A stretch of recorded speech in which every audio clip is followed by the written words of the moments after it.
Music opinions. We all have them, and I have no shame in having many that people would consider to be bad takes, some L's, or unpopular. It's just how I feel at the end of the day. And that's why today, for the third time, while this plane is passing overhead, and I hope you guys can't hear it in the background of this video, I'm gonna be sharing some more of my unpopular opinions with you. Now, some opinions are easier to measure the popularity of than others, but I think I picked some pretty solid ones for this video, all related to sort of different aspects of rap music. It's your boy, Mr. Consistent CDTV again, and let's get started with the first one. Little nigga play, I'ma catch him, I'm bad in the stick, I'm folding like a wallet. Ooh, I swear to God, there's only one of me and these bitches 3D like a jolly. Okay, so there's usually two main groups of people that I see saying lyricism is irrelevant in mainstream trap music. People who enjoy the music and don't like when other people criticize it, like whenever you try to criticize it, they'll say,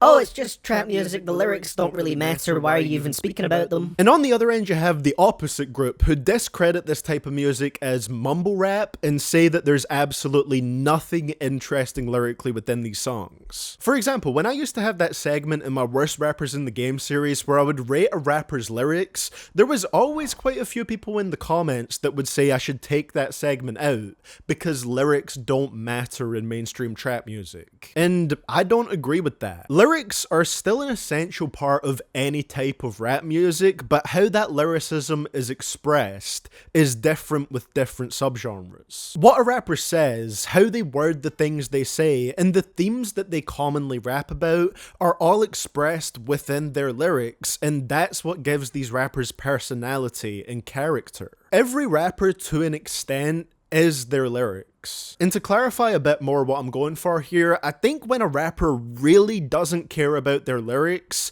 you can tell, and it kind of ruins their music. For example, rappers that I've criticized a lot before, like Lil Xan or Smoke Perp, one of the reasons their music is so bad to me is because their lyrics are lacking in personality and uniqueness. And it's just got zero flavor or cool quirks in the writing. But they don't represent this style of music as a whole, because then you have Future, Travis Scott, and Young Thug, who don't necessarily focus on showcasing skill through their lyricism, but they still use their words to enhance their personality and create an atmosphere and sometimes tell a story. You don't have to focus on what they're saying to enjoy their music, of course, but without some noticeable quirks in their writing, they wouldn't have any personality. I'd be willing to bet that if you put an unreleased Future verse and an unreleased Young Thug verse and an unreleased Travis Scott verse in front of me, I could make a pretty educated guess at who is who from their writing. My point is not that mainstream rappers or mainstream trap artists should be lyrically skilled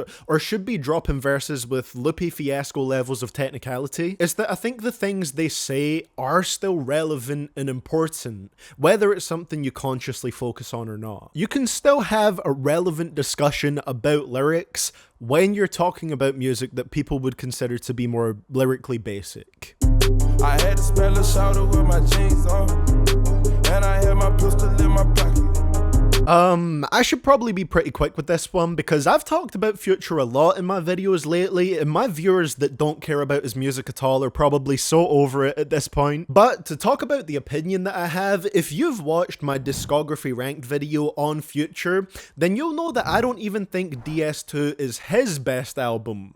So I heavily disagree with this idea that's shared all over the internet that DS2 is either the greatest trap album of all time or the greatest modern trap album. That's probably not the most unpopular opinion, but to take it a bit further, I'd say it's not even top 5, maybe not even top 10 for me when we're talking trap albums. You can watch the discography ranking video to get my sort of full mini review of the album, but you're probably wondering now, what trap albums do I have above DS2? Out of the ones that I've heard, because I certainly haven't even heard all of them, I would say Rodeo by Travis Scott, and I do kind of consider that to be a trap album because I think it contains quite a few trap elements. Culture, Without Warning, The Wizard and Evil by Future himself, What a Time to Be Alive if you count that as trap, possibly also Savage Mode 2, and I haven't even listened to most of what people would consider to be the all-time classic basic trap albums like Jeezy, T.I. and Gucci Mane stuff, I've barely listened to any of their music. So they might have projects that I like even more than DS2, but I just haven't heard them yet. Overall,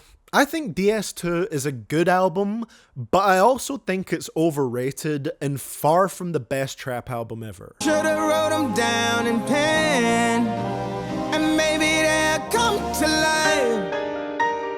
Okay, finally we have one here that is easier to quantify as unpopular. If you look at the Metacritic scores for every Kanye album out there, Donda is tied with Jesus is King as his second worst album based on critic scores, and his third worst album based on user scores. With Kanye having 11 studio albums out right now, and that's if you include Donda 2, even though most people can't hear it or have to go out of their way to listen to it. Out of those 11 albums, it means that by critic score, it's ranked at the tied 9th place, and the number 9 spot flat out by user scores. So I think it would just be mildly unpopular for me to say that it is a top 5 Kanye album for me. Now, I completely understand why people wouldn't like it as much, and it's definitely on the more inconsistent end of Kanye's albums, but I think it was kind of perfect for the point in his career Kanye was at. I kind of liked him taking a back seat and letting the features shine, of which there's a fuck ton. He curated the tracks pretty perfectly. There's not a lot of features on here that sound bad or out of place, and the sheer number and variety of them made every track feel like a big event to me. That's the thing about Donda. It's far from the most cohesive or thematically consistent Kanye album. It's probably one of his weakest in that regard, but I love so many of the individual songs so much that I can't say it's not an amazing album to me. You know, if Drake managed to make that playlist shit with More Life stick, I would categorize Donda as a bit more of a playlist than an album. Different songs that work excellently for different moods or times in your life. Jail, God Breathed, Off the Grid, Praise God, Junior, which has grown on me. Moon, Keep My Spirit Alive, Jesus Lord, New Again, Lord I Need You, Pure Souls, Come to Life. All these tracks have stuck with me so much, and I love them. Donda is just such a huge album that I think had a lot of notable moments that made the wait worth it. It just struck a chord with me, and while a lot of people might not, I love the album.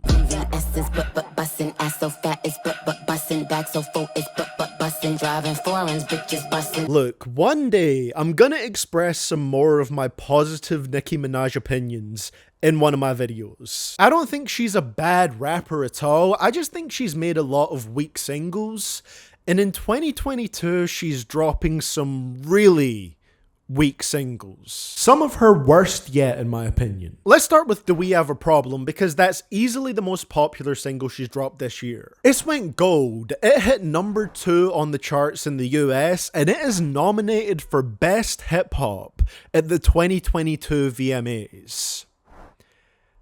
And I think it's the worst song she's dropped this year so far. Nicki usually sounds like a confident rapper who knows what she's doing, but Do We Have a Problem sounds like one of the first rap songs that she's ever written. She sounds so out of place and awkward with her flows on this one. It comes across like Nicki trying to sound like or fit in with other mainstream rappers. It's so bizarre. There's so many awkward moments of silence or long pauses in the song where it just sounds like she's freestyling it and scrambling for the next line. Whenever there is a good flow for a split second, it doesn't last. Take to get it out back. All my niggas outside, steak, bitch, we out back.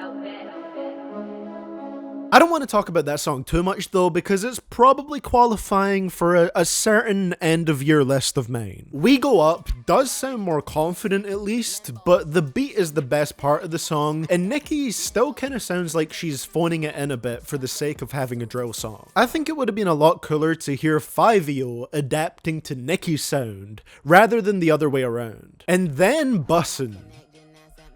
Did we have to hear 6ix9ine's Fifi flow making a comeback? It's another frustrating one where when Nicki's flow does get good for a bit, it cuts off way too quickly and just moves on to something else. The best thing I've heard her on this year is Blick Blick, but I'd count that more as a Coil Ray single because it's on her album. Nicki and Baby together has just produced some very weak music for me so far. Nicki and 5EO could have been better, and hopefully all 3 of these singles aren't an indication of how her next album is gonna sound. My chopper get hot, just like a pan. Got the headlights, just like a ram. I got 10 toes and I counted 10 fingers, so I do not need a helping hand. I constantly see rap listeners, Uzi fans and non-Uzi fans alike, saying that Eternal Atake was either a weak Uzi album that wasn't worth the wait, or that it had no longevity and it aged badly. To me, it's one of Uzi's best, maybe the best, and it's still great to me to this day. Now let's get this out of the way first and foremost.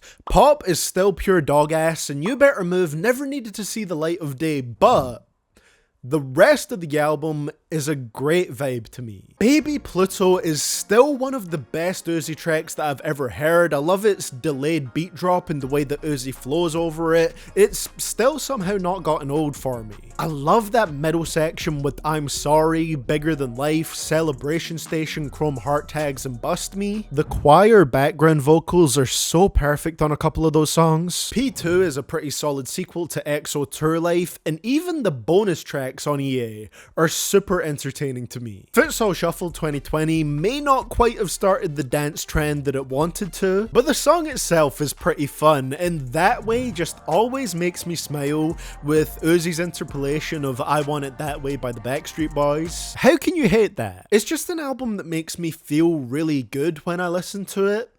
And that's what I listen to Uzi's music for. I think it nailed that sort of futuristic, alien-sounding trap music, and it's gonna be great to me forever. Also, one more thing, I think that cover is an absolute beauty, and I wish that official vinyls of this project existed so that I could get one and just have a nice big blown up version of that cover. Maybe one day they'll come back to it and make Eternal Atake vinyls.